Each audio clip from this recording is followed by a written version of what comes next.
to 20. The Bears were able to finally get into the win column last night, and they did it in very fantastic fashion, to be honest. They were absolutely tremendous last night on the defensive end. The offense was a little stagnant last night, but they were able to have two guys absolutely just crush the Washington Commanders last night. DJ Moore had 230 yards, 8 catches, 3 touchdowns. And Mr. Justin Fields, he had himself 285, 4 touchdowns. And you know what? The funniest thing about it was that he only completed like 15 passes in the game, and he was able to get 4 of them as touchdowns. And he was putting in a great touch on the ball last night. Everything was flowing in the right way for the Bears.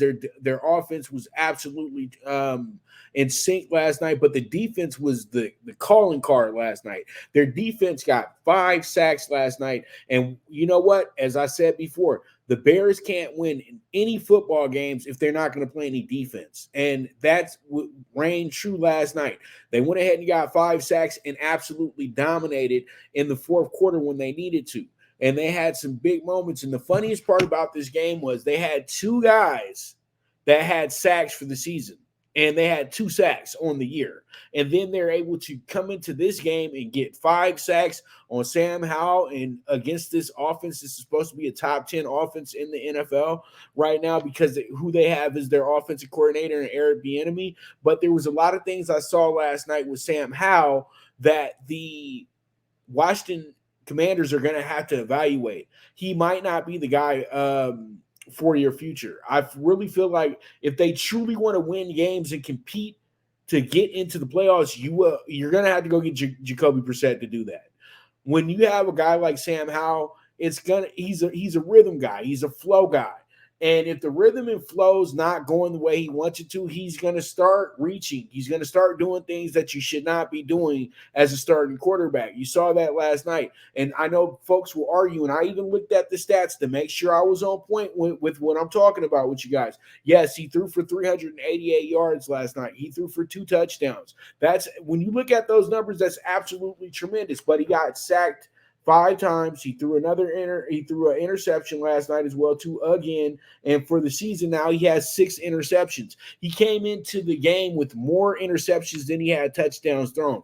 Now he's even at 6 apiece, but still, my thing is this. The guy is not playing as well as they're advertising that he's playing. It's just that they have so many guys on Washington that can make plays and make things happen that it's disguising the fact that he's not a good leader for this team.